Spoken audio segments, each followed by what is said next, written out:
गरीब चाय वाले की सफलता।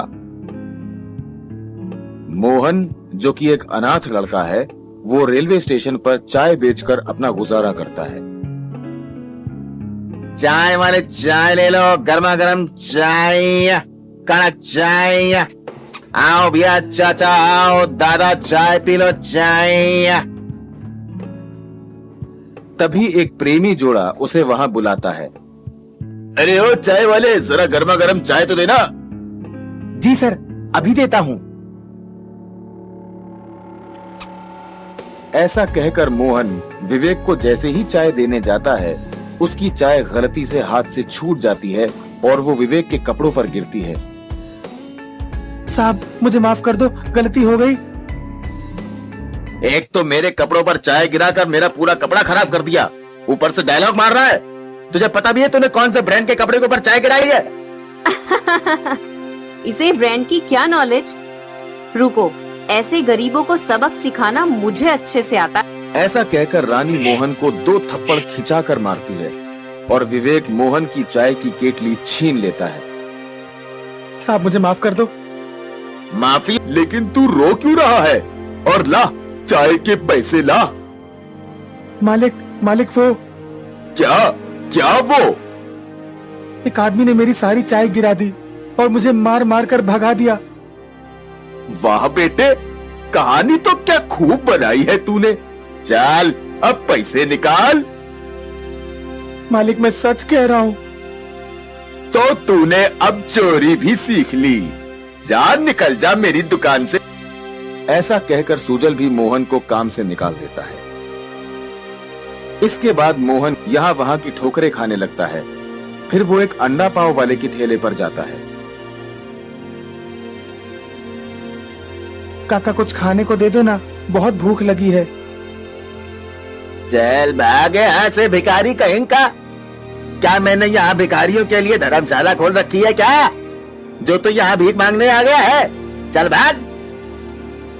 ऐसा कहकर वो ठेले वाला भी उसे वहां से भगा देता है। तभी एक लड़का कार में बैठा होता है। वो अपने पापा से कहता है, पापा मुझे भूख लगी है, कुछ खिला दो। अच्छा बेटा रुक, अभी लाया।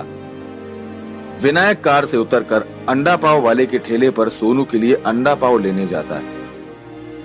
तभी उसका बेटा सोनू उसके पीछे पीछे आता है और जैसे ही सोनू रोड क्रॉस करने लगता है, तभी अचानक से उसके सामने एक ट्रक आ जाता है। लेकिन तभी मोहन वहां पहुंचकर उसकी जान बचा लेता है। बेटा, बहुत बहुत शुक्रिया तुम्हारा। तुम्हारा नाम क्या है? मेरा नाम मोहन है। तुम्हें देखकर लग रहा है कि तुम बहुत भूखे हो। क्या तुम कुछ खाओगे? हाँ अंकल, मुझे बहुत भूख लगी है। तो चलो मेरे साथ। ऐसा कहकर विनायक अपने बेटे सोनू और मोहन को ठेले पर ले जाकर अंडा पाव खिलाता है। उसके बाद मोहन से कहता है,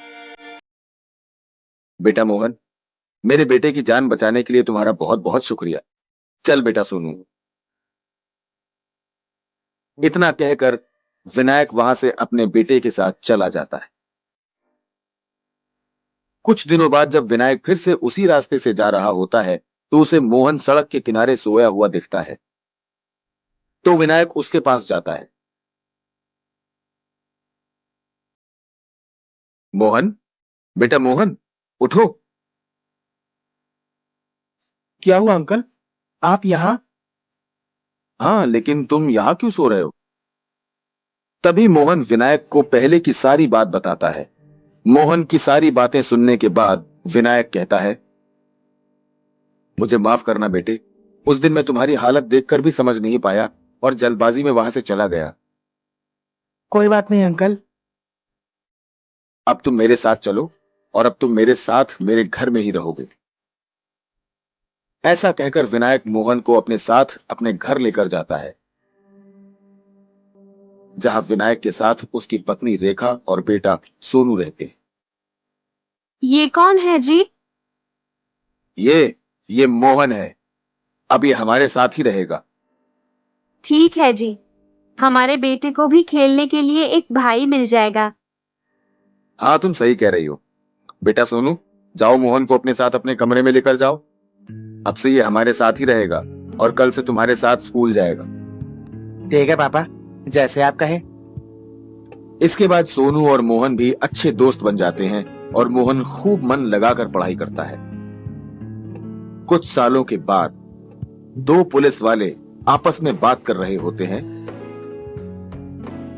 अरे तुझे पता है, आज अपने जिले का नया कलेक्टर आ रहा है। हाँ, मैंने भी सुना। वो बहुत ही सख्त किस्म का इंसान है। और तो और ऐसी खबर मिली है कि अपने गांव में जो पुराना पेट्रोल पंप था ना, और वो पुरानी फैक्ट्री है ना, उसे वो बहुत जल्दी सील करने वाला है। हाँ, सुना तो मैंने भी है। चल देखते हैं क्या होता है। उसके कुछ ही देर बाद मोहन वहां पर पहुंचता है। दिनेश, जय हिंद सर। जय हिंद नहीं, जय हिंद। वो पुराने पेट्रोल पंप चलो उसे सील करना है। जी सर। ऐसा कहकर सूरज मोहन को वहां लेकर जाता है, जहां वही दोनों प्रेमी जोड़ा वैवाहिक जोड़े के रूप में उसे दिखते हैं। सर, हमारा पेट्रोल पंप सील मत कीजिए, मैं आपके हाथ जोड़ता हूं। हाँ सर, आपको जो कीमत चाहिए हम देने को तैयार हैं, लेकिन आप इसे सील मत करिए प्लीज। ऐसा कहकर रानी और विवेक मोहन से गिड़गिड़ाने लगते हैं। एक तो ऑन ड्यूटी ऑफिसर को रिश्वत देते हो, शर्म नहीं आती? तुम्हें याद है, मैं वही हूं जिस चाय वाले को तुमने आज से 10 साल पहले बहुत बेइज्जत किया था। इतना सुनते ही दोनों के होश उड़ जाते हैं। क्या आप वही हैं? प्लीज हमारा पेट्रोल पंप सील मत कीजिए, मैं मुंह मांगी रकम दूंगा। अपने पैसे अपने पास रखो। तुम्हें क्या लगता है कि तुम पैसों से सब कुछ? विवेक और